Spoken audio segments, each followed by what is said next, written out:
So if I don't know you all, thank you for attending our webinar today on navigating the job market, something that I know at this time of year we're all quite interested in if we are graduating from an academic setting. My name is Dr. Stephanie Edwards. I am the Executive Director of the Boston Theological Interreligious Consortium, or the BTI. And today I'm joining you from Boston University School of Theology, one of our 11 member schools. And today we've invited a variety of students, former students, alums, professionals, all at different stages of their careers to talk about the general and specific ways that their education within theology and religious studies has influenced how they've intersected with their professional life, how they've found their way through all stages, and reflect on where they are right now, and thinking more with maybe some clarity about how their work in theology has informed their profession. So I actually am going to ask our panelists to introduce themselves, because I think that while I could say their names and their job titles, it's actually better and more informative if they do so themselves. So first, we'll start off with Sarah, coming to us from Boston College Theology Department. Thank you, Stephanie. Good afternoon, everyone. Good to see you. My name is Sarah Bernard Hoverstad. I'm currently finishing up my PhD at Boston College. I wrote a dissertation on moral agency in environmental and social ethics. And soon, in just about a month and a half, I will be starting a position at Gonzaga University as a senior specialist for faculty and staff formation in the Division of Mission and Ministry. So I don't fully know what the position is yet. I have a good sense of where I'm headed. I think there will be some pedagogical components with faculty and staff related to mission education, mission development, and also aligned with my own work in environmental ethics. Gonzaga is doing quite a bit of work around institutional sustainability. So I think that is both something that attracted me to the position and made me a good candidate. So looking forward to this conversation. Thanks. Kyle? Hi, everyone. I'm Kyle Bazenko. I'm Executive Director of the Center for New Democratic Processes. We're a nonpartisan nonprofit organization that does civic engagement and consultation, public consultation work throughout the U.S. and globally. I got my Master's of Theological Studies at BU School of Theology in 2010 and have been involved in policy work and nonprofit organizations ever since then. And I'm looking forward to the conversation as well today. So thanks for inviting me. Awesome. Christine. Hi, I'm Christine. Use she, her, hers pronouns. I am a project director with the Health Instead of Punishment program at Human Impact Partners, which is a public health nonprofit.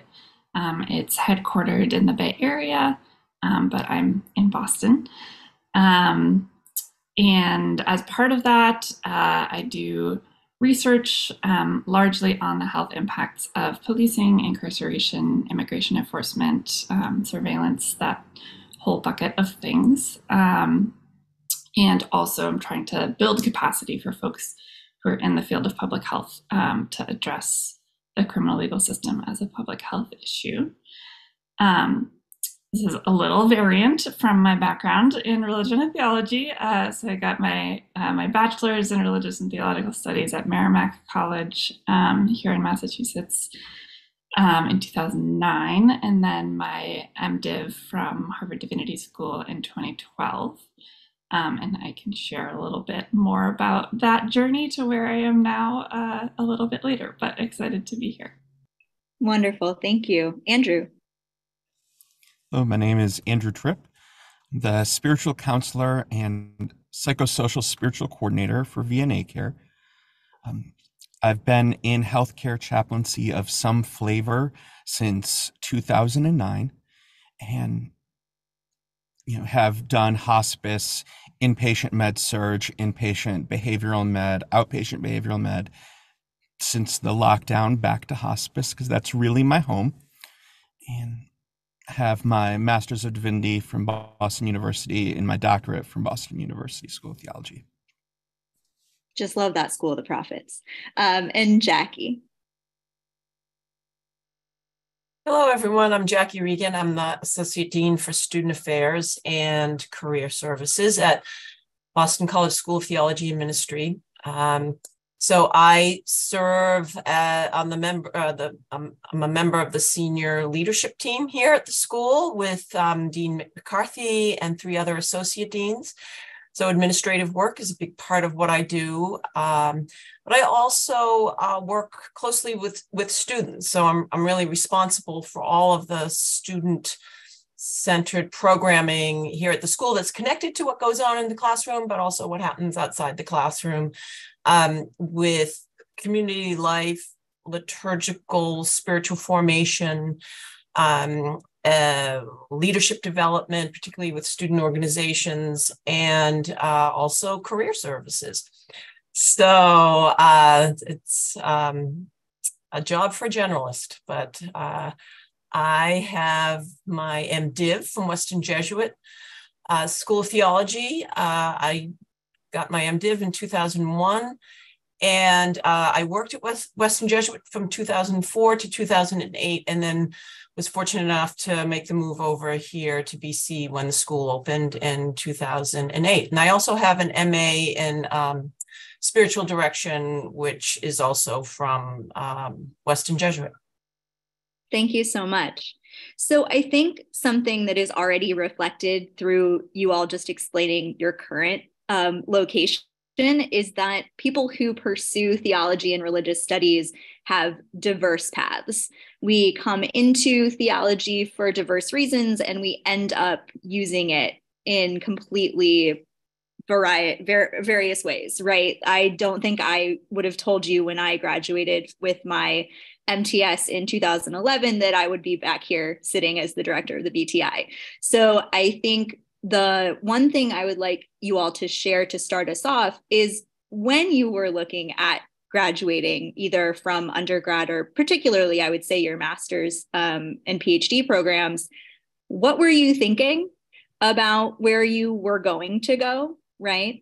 And how you were going to use theology. And did that happen? Did you find yourself using skills that you had developed in your master's or doctoral work in your job search? And how is that potentially changed? You know, that's a big story. That's a lot of your life. So feel free to pick and choose, but kind of give our students a little bit of perspective based on where you were and potentially where you are now. And I will just open the floor for whoever feels ready to dive into that first.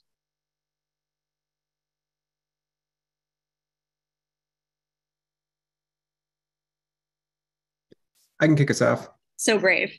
All right. So I'm happy to share. I did enter BU School of Theology with what I felt was a fairly fixed trajectory or plan in mind. So I grew up in South Dakota, and South Dakota being a fairly conservative state, especially as it's moved over the course of time, I was involved in campaign politics because my family was involved. However, it was a Democratic family in a very conservative district, and that actually piqued my interest in thinking about religion and faith as a means for the development of political attitudes, opinions, and behaviors.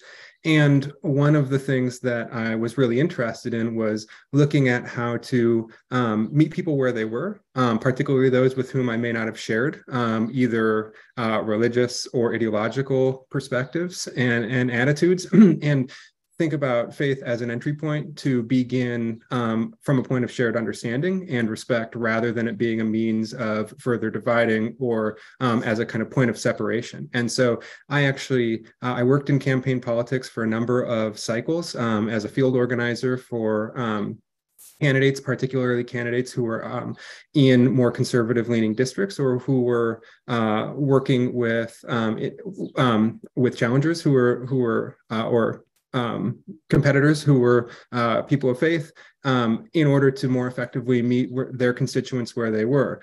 My goal was to think how to effectively operate in that environment and work in campaign politics going forward. Up until 2008, I actually took a leave of absence to work from my MTS program to be involved in campaign work in 2008. That was my last cycle. And that's actually when the first branch in my trajectory came off, because due to a number of factors, that's when I realized that wasn't necessarily the life that I wanted to live or the way that I wanted to apply what I was learning. I was still interested. My study and my thesis was really around the role of faith in political attitudes, behavior, and civic agency, and how those things evolve and develop. So I was actually able to utilize those and draw on that well, and really clearly with where I was hoping to go. Although once I decided I no longer wanted to be involved in the 2-year cycle of campaign politics, I had to think, so what does that mean, and what are other options? So I first working to do policy organizing at the state level with older adults throughout the state of Minnesota on Medicaid policy reform. And that was very much in thinking and applying skills of making complex topics accessible from a wide range of individuals and perspectives, and applying those to try to get people involved in moving those things forward. That ended up being a 1-year grant-funded program. It became clear that that was not going to be funded again. And so I began looking for new positions, and I actually found the organization that I have now been working with ever since in 2011.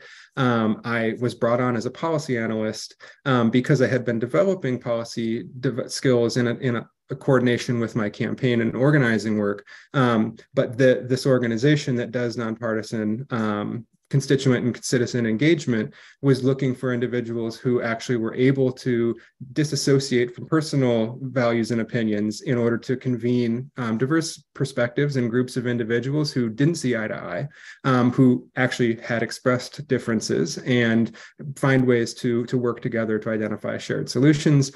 I've now been with the organization since then. I began as a policy analyst, and Jackie mentioned being a generalist. I began as a health policy analyst. That lasted about 2 months before there was this organizational strategy change. We went all over the board. But then I began to apply some of the skills that I learned both in my previous jobs, as well as thinking about how and where to frame conversations and invite a broad range of actors to see themselves involved in those conversations and meeting at a place of common ground to start identifying paths forward, and have been able to apply that as executive director since 2013.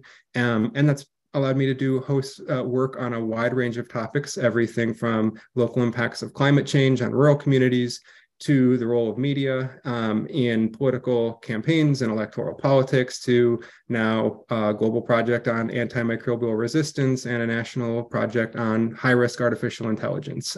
So generalism was a great trait to have developed, and learning how to apply critical thinking skills that are relevant to theological and religious studies, interpretation, conversations, and pedagogical approaches has really been helpful for me in thinking about how I do the work I do now and how to bring others into those conversations. So I'll stop with that and hope we can move on.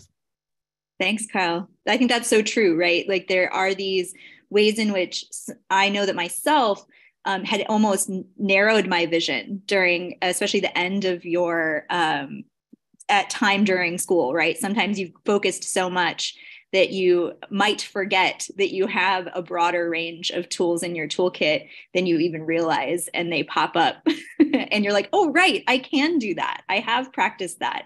It might not be in the way I thought, but here you go. I can do that for you. Thank you so much. Who else would like to share?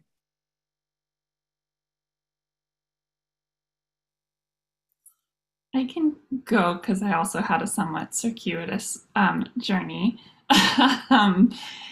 And it's funny, Stephanie, that you started the question by saying, like, we all sort of do different things. I just came from the wedding of a friend from Harvard Divinity School, and a bunch of us were there who had also graduated together. And we had like like one hospice chaplain and one UU minister, but then we had like someone in real estate and a podcaster and someone who worked in like youth development and an artist. Like we were sort of all across the board.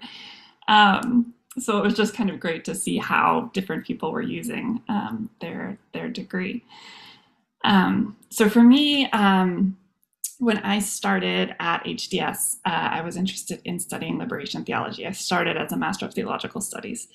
I was interested in studying liberation theology. At the time, there were not that many faculty at HDS that were focusing on liberation theology. Elizabeth Schussler-Fianza was my advisor, and I remember when I first met her, she was like, "Yeah, like my real focus is New Testament, but I've done a little bit of liberation theology." And I was like, "Okay, you like laid the groundwork of feminist theology, but okay." So that was great, but I actually ended up taking a lot of classes through BTI at some of the other institutions about liberation theology while I was there.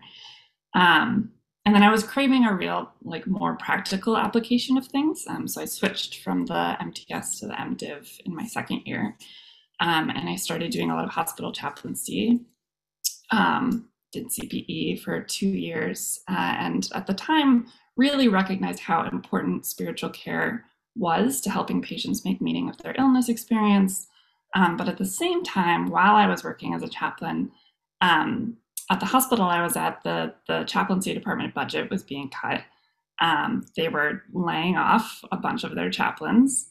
And so it was this real cognitive dissonance of like seeing how important it was for patients and yet seeing hospital administration not value it at all and try to like quantify how important chaplaincy was, rather than understanding it as sort of like a qualitative betterment.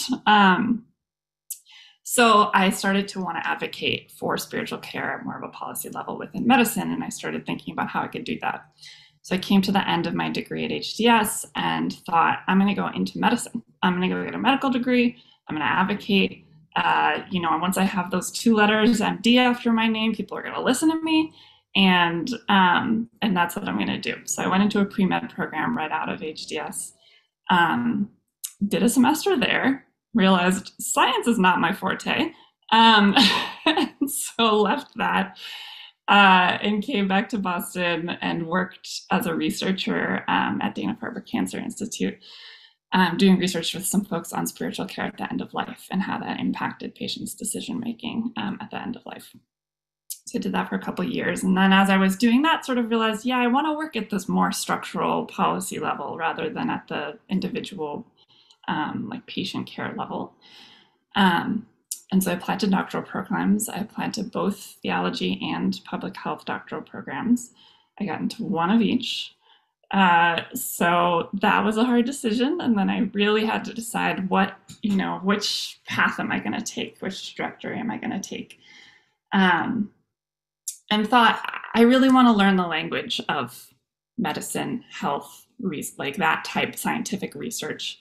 I've like done a bachelor's and a master's in theology. I feel like I have some handle on that. So I went to get my doctorate in public health. My dissertation was on the ways that predominantly white religious denominations are or are not addressing racism and white supremacy and the impact that has on the health of people in those communities. And while I was getting my doctorate, I got very involved in advocacy, activism, organizing work around racism, structural racism, and particularly the criminal legal system, organizing with folks who are currently incarcerated in Massachusetts. And that, again, was another sort of trajectory change. So I finished my doctorate. Now I am working for a public health nonprofit on those issues of the criminal legal system. And so I'm not daily using my MDiv like content wise, but as Kyle said, I'm definitely learning I'm using the skills that I learned in my MDiv, which are so broadly applicable. And I think, especially where I'm working with folks who are carrying the trauma of the criminal legal system and being policed and incarcerated and deported, really being able to, tap into some of the MDiv skills around holding trauma. And I'm also working a lot with faith-based organizers who are trying to change policy in their local context. So that gives me a little bit of an insight into the way that they're approaching their work too. So that's where I'm at. Yeah, thanks, Christine. When you were speaking about your journey, it really made me think about how being able to trace those larger structures of meaning for people and how they intersect with their experiences of structures of oppression or liberation, that's a really powerful like framing device for anyone who's pursuing difficult work. It's not easy to do any of the things you've done in your career because you sit with a lot of harm.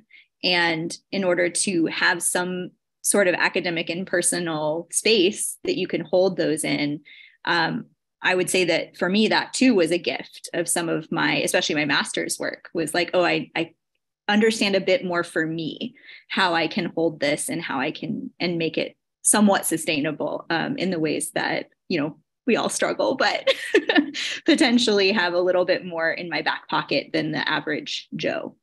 Thank you so much.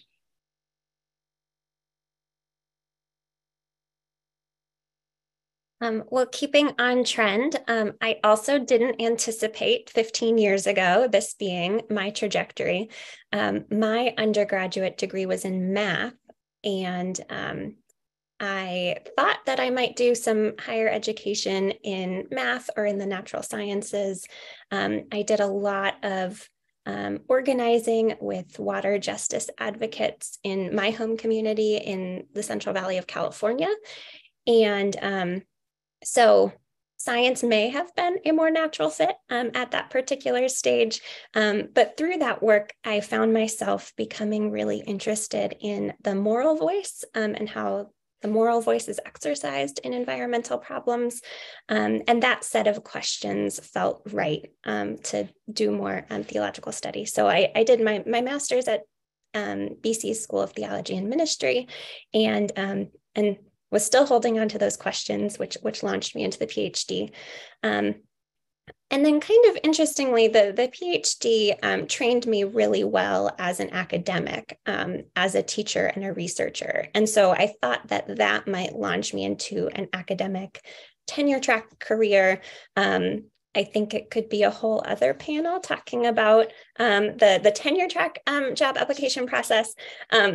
But there were just a couple of key moments in that process that kind of clued me in that might not be the right trajectory for me, or not the right trajectory right now. There's less choice in academic jobs about where you can wind up and even what's available in a given year. And so I kind of realized I still have deep commitments to my West Coast communities, and I've been away from them for 7 years. So it's important to me to find my way back in some way, shape, or form. And it's important for me to have a little bit of job stability as I'm exiting a grad program. And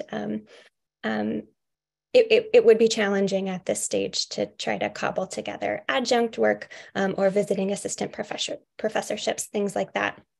And so I just found myself being kind of open to what might the possibilities be? How might I think more expansively beyond this really kind of narrow training I had towards academia?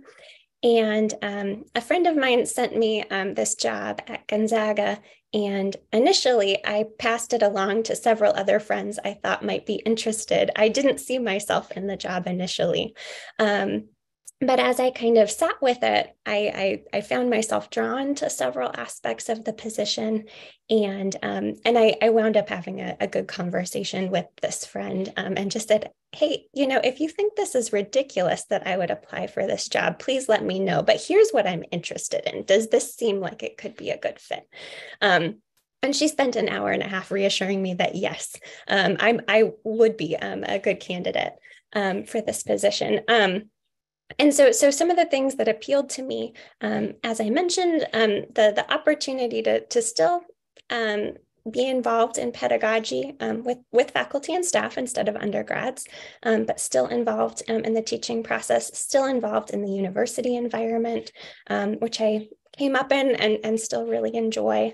That also gives me the opportunity to do some of my academic work on the side, kind of keep that connection going. And I also get to kind of pull out some of the pastoral ministry skills that I have that haven't been as present through my late stage PhD. But I'm kind of excited to be able to exercise those pieces again. And I'll just add one other piece. One of the reasons why I wasn't drawn to this position at first is I'm Protestant, and I thought working in Jesuit Catholic mission might be an issue. But I'm actually excited to bring that particular identity into conversation with the people who are already in this department that I'll be joining. Someone has to challenge these Jesuits. No, I can say that. Andrew, give us the deets. When I graduated from my master's, it was the summer after graduating from my master's that I did my first unit of CPE, and it was really a revelation. I started my PhD the fall after I'd graduated with my master's, but I, in the midst of my PhD coursework, got my 4 units of CPE in, which is the requirement for board certification, and then once my exams were complete for my doctorate, I started working at a hospice 32 hours a week while doing the research and writing my dissertation. And the thought was at the time that I'm getting this doctorate, I'll be an academic somewhere. And it was a bit of a naive understanding of how the academic job market is. And it was not much more than a year after I'd graduated with my doctorate that my son was born, and it coincided with the Trump election. And that was a time where, for our family, we decided we had to live in states that supported the health of women and children, which meant we couldn't live in any state where Trump was, voted for. And that meant really ending an academic career, because to be faculty, you have to go wherever the job is. And I'd had interviews previously, but it is a brutal job market. And I'd been doing good work in chaplaincy. I started up, not long after that, I was part of a startup of a behavioral med hospital, was employee number 8. And it was a really interesting and educational experience. And it was really great at understanding that there are chaplaincies I do not have an interest in, and realizing that behavioral med is, even though with my doctorate in the specific coursework I had, I'm license eligible as a counselor in the state of Massachusetts, that's not where I want to spend my time. And at the start of the lockdown for the pandemic, I, in the same week, received job offers from 2 different hospices, and returned to hospice because it was really where my home is. And there's work in my dissertation and the research for it where I was writing for a strengths-based approach in pastoral care. And that's something that schools of social work have been talking about for quite some time. But pastoral counseling and pastoral care seems to be a decade or so behind what the forefront is in social work and counseling theories. And so it was something that when I was interviewing for my present job, that I talked about a strengths-based approach, because the hiring manager's a social worker. She fell in love with that because no other person was using that kind of language. No other person was using language around, context and culture, realizing that in hospice, I have days where I'm literally at the residences at the Ritz-Carlton on the 36th floor overlooking Boston Common. And then there's days that I'm in some of the poorest areas of Dorchester, Mattapan, Roxbury. And you have to understand your contextual location and the contextual locations of your patients in order to meet them where they're at. And that's something that, even though a PhD is an academic degree, the research and the writing of the dissertation helped gear me to be, expert in this. So it's, places that I don't belabor the 6 years that my PhD took, because it prepared me for a career path, even if it's one that looks a little bit different than what I was expecting along the way. Thanks so much. Jackie, I was wondering if through your own experience or through your, now long career mentoring students, if you're hearing any common themes or threads or things that you would like to highlight from these career trajectories that our panel has expressed. I think with my own and what's been said, that when I think making the decision to study theology is one decision. A lot of people, most of us don't really know where it's all going to lead. But there's this feeling that this is what I want to do, and I know I should take this step, and I really feel drawn to studying, getting an MTS or an MDiv. And so, just trusting that without knowing exactly where it's all going to lead, because there are any number of things that you can do with it. So, I think that's so true. I have, my first question is similar to one that a participant has put in the chat. I graduated from BU with an MTS MSW thinking I was going to be a social worker for the rest of my life. Obviously didn't happen. And yet what I found, to Andrew's point, when I was interviewing for positions in social work, they were quite curious about my MTS. They were curious about seminary. They were curious about what I was holding from that experience and from that part of my development. And so Luis put in the chat, I'm curious about interviewing with an MDiv or theology degree across disciplines. How do you convey the lessons of your MDiv or theology degree in an accessible way to an outside audience? How did you highlight, or did you highlight, your theological degree in your field? And this is a big question. What do you wish you had known? Perhaps looking back on how you got to where you are and whether or not you integrated or expressed the skills of your theology degree in your interviewing processes or job seeking processes.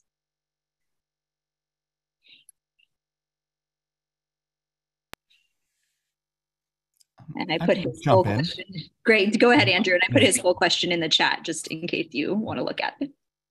That oftentimes when I'm interviewing folks, if I want to toss softballs, I'm going to ask them, share a story about a time when, because it's really easy that if they do not have an example from their life to explain a skill, they don't have the skill.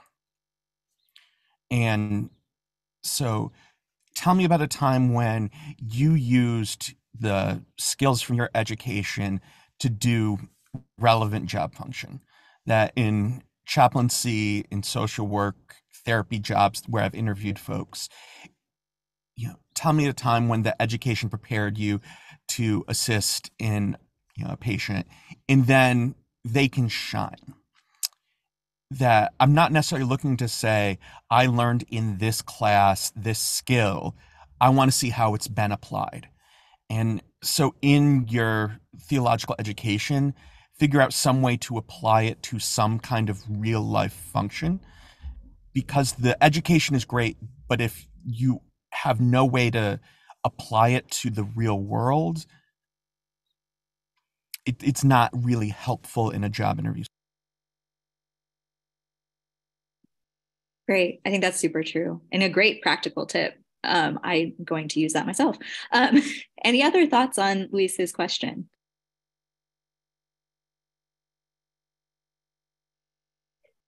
I think it's really helpful in any interview to get as good of a sense as possible of what will matter to the people and the institution interviewing you.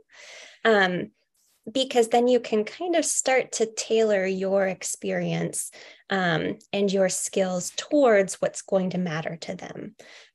So I've done a lot of interdisciplinary work with scientists over the course of my PhD. And I use that to illustrate in my own interview, not just experience in the sciences, but experience working with faculty broadly, because faculty was in the title of my job. I knew that their experience would come up in some way, shape, or form. So just getting as good of a sense as you can of what the job is and what the values are going to be that they're looking for can help you think through what tangibly do I have to offer.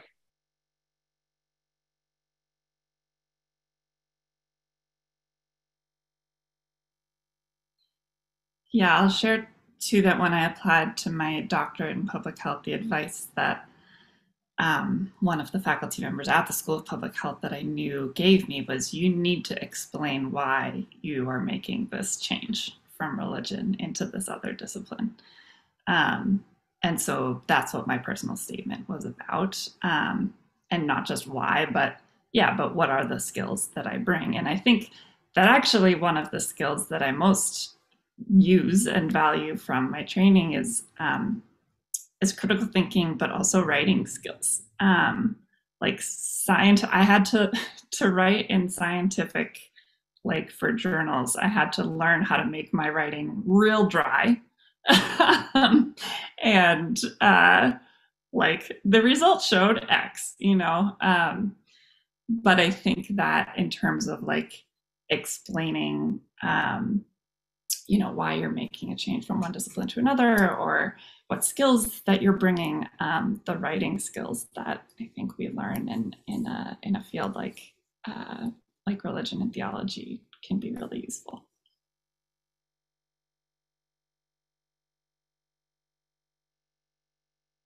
If I could only add one thing that ties a couple of those themes together from my experience was, don't undersell the practical applied skills, as Andrew was saying, that you've developed. So for me, that was working on a research project that exposed me to SPSF, coding quantitative and qualitative data sets, and turning that into materials on behalf of someone who was developing a book and had a product as a result. But paired with, and to the other side of meeting and matching the organization where they were, why I was involved in the environment that I was, and putting myself, what it was like being an MTS student in a predominantly MDiv program, and why I found that fascinating, enriching, and enjoyable, and how that applied to the practical skills that I was developing and what I wanted to do with them, was a way to kind of bring both of those things into the equation in a meaningful way. Like, here's what I learned and how I can apply it to this role, and why what I was going through and what I experienced and chose to experience makes me feel like I'm a match for this particular organization based on what they're hoping to accomplish and who they're looking to bring into the fold and bring into the conversation.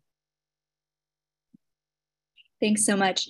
Jackie, I'm wondering if in your conversation with students who may be broadening their job search, if you find similar skills that some of our panelists have raised, or others that you might encourage them to reflect on in order to communicate what going to seminary or pursuing an academic religion degree means to other people out in the world. Sure. Well, I think, first of all, most graduates of an MDiv or an MTS program at the schools that we're through the BTI are excellent communicators, right? They're good writers.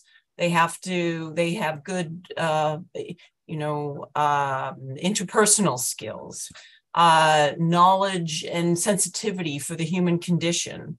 Christine mentioned holding trauma, being able to have conversations and having a level of maturity that, quite frankly, a lot of people might not have. So I think there's the leadership piece, there's the being able to interact with people, self-awareness, emotional intelligence, and a lot of places, and whether it's the corporate world or some of the spiritual care, chaplaincy, nonprofit, are looking for people who can work well collaboratively and with others. So, who you are as a potential employee or coworker also matters too. But I think another thing is, having language vocabulary, particularly for a mission-based organization, anything that's kind of mission-driven, whether it's faith-based or secular, like something like what Kyle is doing, I think can also be another strength. Yeah, I think that's true. I would add to this mix, and I think it might transition us into the next question. Is it something that's unique or was unique to me in specifically my master's level experience was the emphasis on personal discernment and on personal self-growth. That was actually a component even of my MTS degree, because to Kyle's point, we were in an MTS program around a majority MDiv audience. And so there were cultural expectations around how you engaged with your master's program that I think are somewhat unique to a seminary environment, because you are not only becoming professionals in the logistical sense, you're becoming a professional in the human sense. And that is something that I, as an employer now, always seek to engage in interviews. Like Andrew was mentioning, can you have the self-possession to have difficult encounters? Can you navigate your way through sometimes quite tenuous, maybe it's just office politics, but sometimes through quite tenuous, no matter their severity, environments? Like, can you navigate that and come out the other side with dignity and wherewithal? And so just to add that to the mix, I would say that my next question comes from that. However, if you think back to where you were entering the job market, either again or for the first time after your master's, what would you reframe for yourself? How would you think about the landscape that sits in front of you? And in that question, right, you're not just giving advice to your former self, but kind of what are you trying to tell people looking at graduation or the job market right now? Potentially how might be a more generative way to think about a quite scary expanse of possibilities and questions.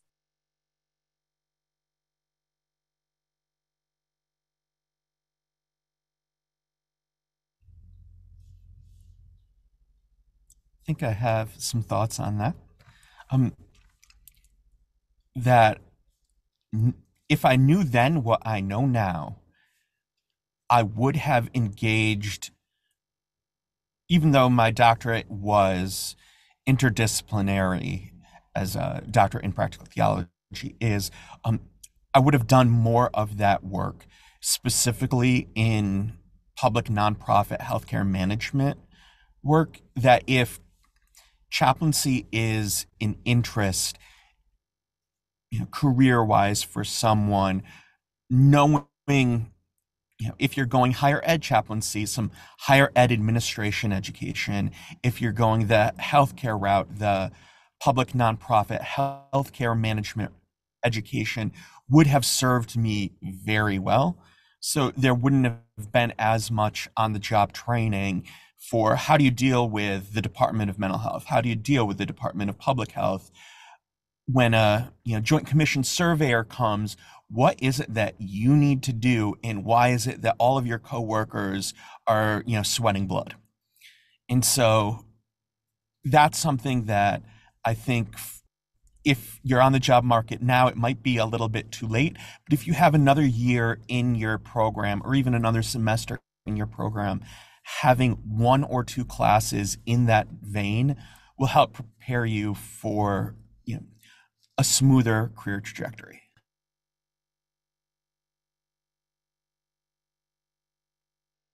I second that. I agree. Yeah. I'm happy to jump in and say, if and not every circumstance is such that it's an option, but to the extent that you can actually gain experience directly in, even if it's adjacent to your theological or ministerial or pastoral interests and vocation.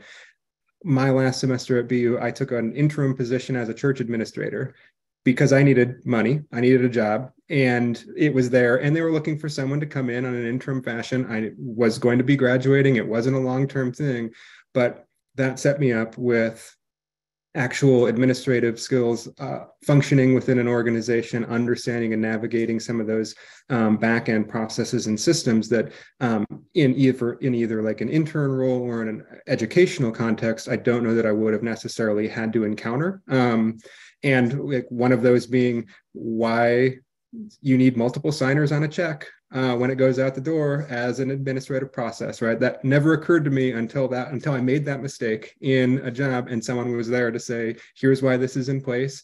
That was a transferable and one of those interview question components of here's a situation that I learned on the job and now I know how to operate within an organization in order not to make that mistake in a higher risk situation. So to the extent it's possible, finding opportunities to do that will allow to both put those things within your skills and experience and have anecdotes to share about them, about where and how you've applied, and see yourself making those connections on behalf of future employers, partners, collaborators, or et cetera.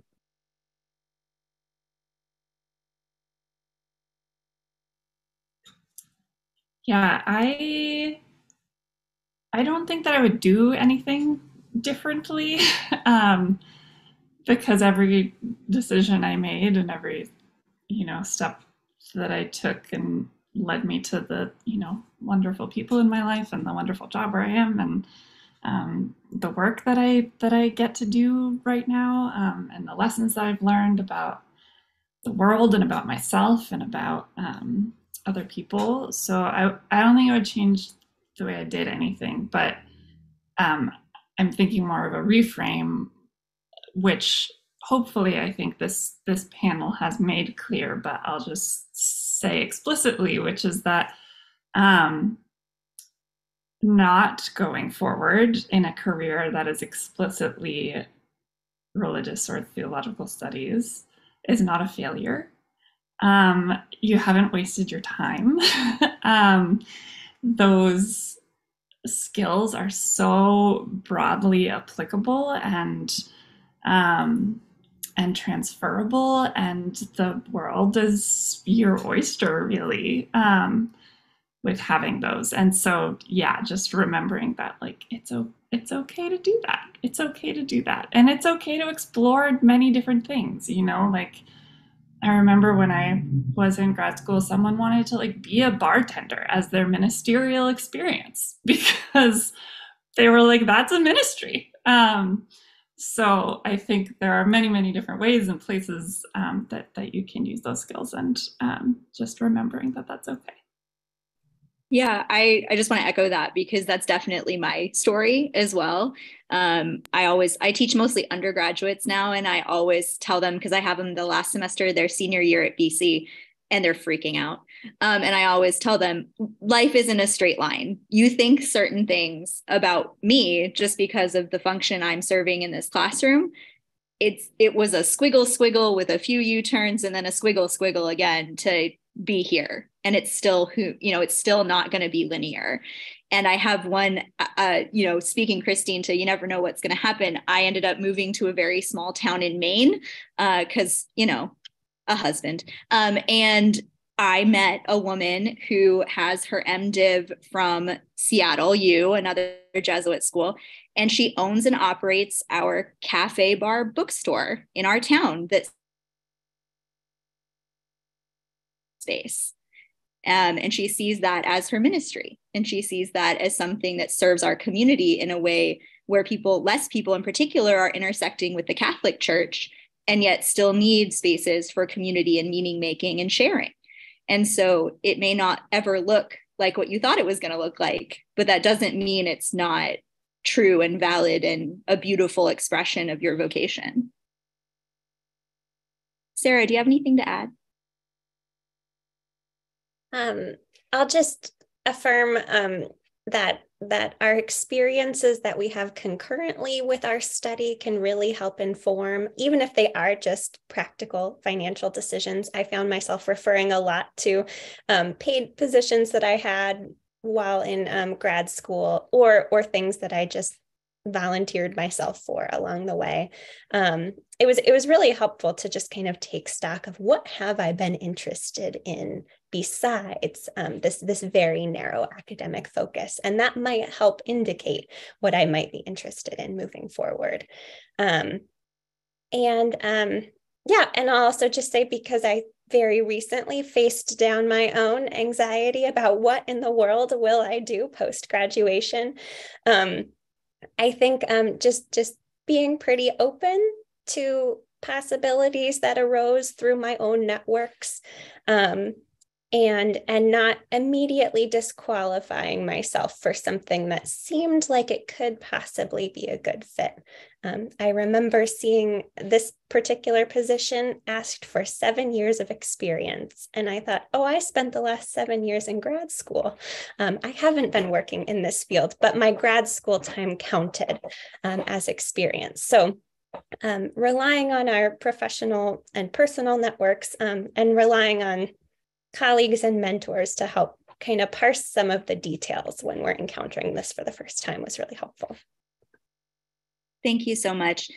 Jackie, I'm wondering, because you are currently working with students and have done so throughout the last 3 years, which have been incredibly challenging because of the pandemic, because of social unrest, because of just the really changing employment market, because of many of those factors.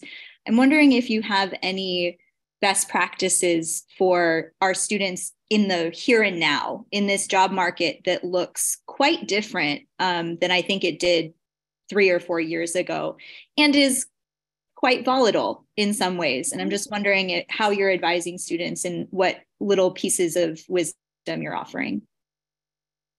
Yeah, I don't know if the wisdom I'm offering is very specific to, the pandemic. I think in terms of what most of the graduates from our school get into some kind of educational ministry.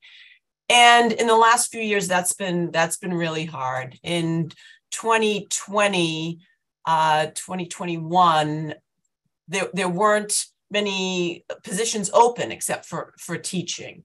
Universities had hiring freezes. So a lot of our students on the master's level, MA and MTS in particular, moved into high school teaching positions. But I would say post-pandemic, what I'm noticing, or not post, but as we live with this, is in importance of communications and doing what we're doing now, and people with the skills to facilitate just different kinds of conversations and knowledge of media in all its forms. So printed, digital, those opportunities I think are expanding. So, to add to the skill sets that have already been mentioned, I would just reinforce what all of you said so well is, do something other than study while you're in graduate school, and then leverage those skills in the interview process. It's so important. And our students get so caught up in studying and their performance and academic performance and how beautifully they write this essay. And yet employers want to know, what can you really do for us, right? And what have you been doing, even if it's a volunteer experience? So that's what I try to encourage our students, and have done that, in particular in the last 3 years, I guess. I think that's perfect. I think our last question will be a combo of two aspects, one that's in the Q&A and one that's coming from me. I know that in my journey, especially over the last, when did I graduate seminary? Kyle, 15 years ago, ish. It's been the community of people that has really pulled me in beautiful directions. I mean pulled in a way that I felt compelled, not forced. And I'm wondering, on the one hand, how have you responded to those communities and networks that you cultivated, either through your master's program or just through your life, and how that has helped you, or how you've navigated some of the nuances, like Sarah was mentioning. Asking a personal connection for assistance or reflection can be a risk, and it can feel daunting, and it can maybe feel, for some of us, inappropriate, or, depending on how we view those things, it can get sticky. So kind of speaking for our final question to the nuances of having community support, reaching out to networks, and also being respectful of those professional lines and those kind of sticky, icky little middle spaces that some of these relationships end up falling into, because they are both personal, potentially, and professional. Because as we all know, and as my husband always says, I think you're a part of a cult because there's like 5 people and you know them all.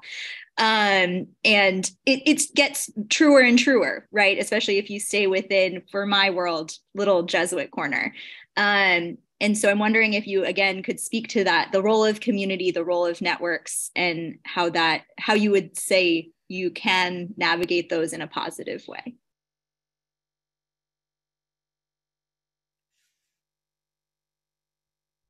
Andrew? Yeah.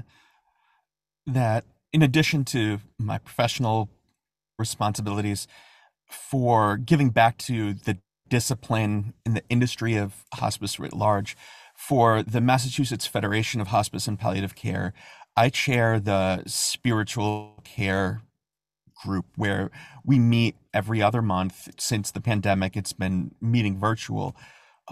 It was an organization providing collegiality, because often in healthcare, especially since hospice, we're on the road, we're on the go, we're meeting patients in their homes, be it a house, a facility, what have you. And so there's not often a lot of collegiality. So it's looking at the professional organizations to get that collegiality and to understand, what's going on. Is this a specifically difficult case, or is it me? Is this an unrealistic request from administration, or is this just what the industry is? And so it's really using your networks, because oftentimes with our unique skills, we are the only one of us in our organization, or there are very few of us in our organization. So if you don't have those networks developed, your professional career can get very lonely. Thank you. I'm actually going to ask Kyle just to say one thing, and then he has to log off. Yeah, thanks. So I would say that one of the most important things is just finding ways to make those meaningful connections and rely on them to help step through that process with you. So, and being open about the conversation, and at times being open about the vulnerability of making that ask and request, because it is something that, on the one hand, when you're making a transition from a personal professional relationship with that individual who you're seeking, you're going to need to develop that capacity, likely for whatever role you're asking them to help you line up or identify. You're going to need to use that same and rely on those same skills and kind of develop that muscle to do that in whatever job you're likely looking at or whatever opportunity you're exploring. And so you're kind of training yourself on the fly for the skills that you're getting into. So start with those what you trust the most to help walk through that, and you're open to being vulnerable and like open about that where you're entering that conversation as a starting point. And so thank you very much for inviting me to join. I do have to hop off, but I hope you have a great rest of the day, and thanks for allowing me into the conversation. Thank you so much, Kyle. Right, Sarah, did you have something to offer? Oh, sure. I was just going to add, I found, even though it is vulnerable to ask for advice, I found people by and large really receptive to offering some light mentorship. And I was pretty deliberate about not asking any one person too much, asking for advice in different venues. Because it was my job to get a job. It was not anyone else's job to help me get there. And it was just a happy accident that I happened to have a good friend at the institution that I'm going to wind up at. And just if that's the case, she and I had a really deliberate conversation about what our ethical boundaries would be when I was in the interview process and hadn't yet been offered the job, just because we felt like that was appropriate for the context. But theology can tend to be a small world, so word of mouth often does bring us back into contact with people we've encountered before.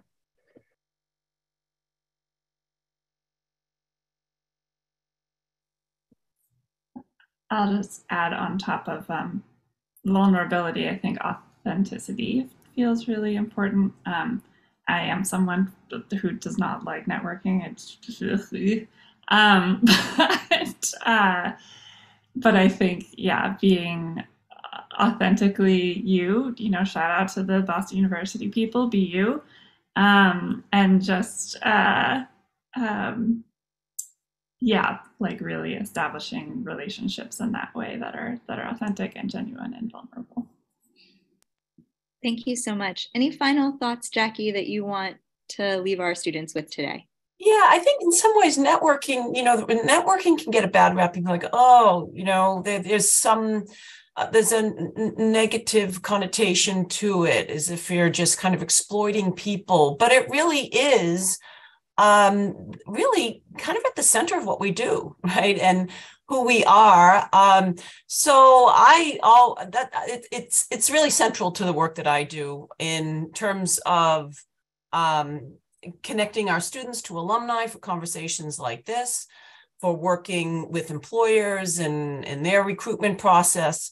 It's about connections, making connections with people, and thinking of that positively as a real strength of what we do. Yeah.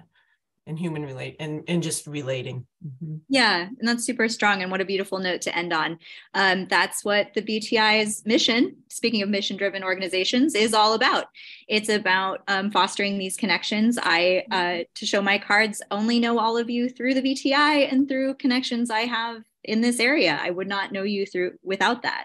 And so I'm incredibly grateful for your time and your generosity, and, to steal Christine's word, your authenticity in sharing with us and our students today. It really means a lot, because in a time where things feel hard, and they are, it's always good to hear a chorus of voices from a little bit further down the line, giving us some light on the path. So thanks again. And I will just note that this recording will be available on our website and on our YouTube page, and I will distribute that as soon as it's available. And again, thank you all for your time.